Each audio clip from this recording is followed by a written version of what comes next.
Inawezekana wewe ni mfanyabiashara ambaye umekuwa ukianzisha biashara nyingi na umekuwa ukifeli. Kwa hiyo inawezekana imefika muda sasa unaona basi, yani siwezi kufanya biashara tena. Kwa hiyo unaishi kutokana na hicho kipato ambacho unakiingiza kazini, au wakati mwingine unaishi maisha ya kuungaunga, kwa sababu kila ukianzisha biashara zinakufa, kila ukianzisha biashara unaishia kupata hasara, na mwisho wa siku kama kufunga na maisha yako ni magumu mpaka sasa.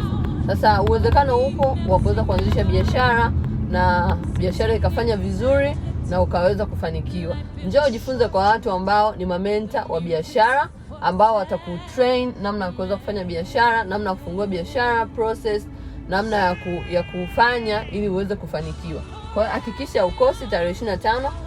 Niliweza kumsaidia mama mmoja ambaye alikuwa kila akianzisha biashara zinakufa na mwisho wa siku anaishia kupata hasara, lakini kupitia makongamano kama haya aliweza kujifunza namna sahihi ya kuweza kufanya biashara, na sasa hivi anafanya vizuri. Kwa kama wewe ni mjane, kama wewe ni single mother, kama wewe ni kijana ambaye hauna cha kufanya, au umekuwa ukifungua biashara lakini zinakufa, basi hakikisha haukosi semina hii ili uje ujifunze namna gani sahihi ya kuweza kuanzisha biashara ambayo itakusaidia kuweza kubadilisha maisha yako.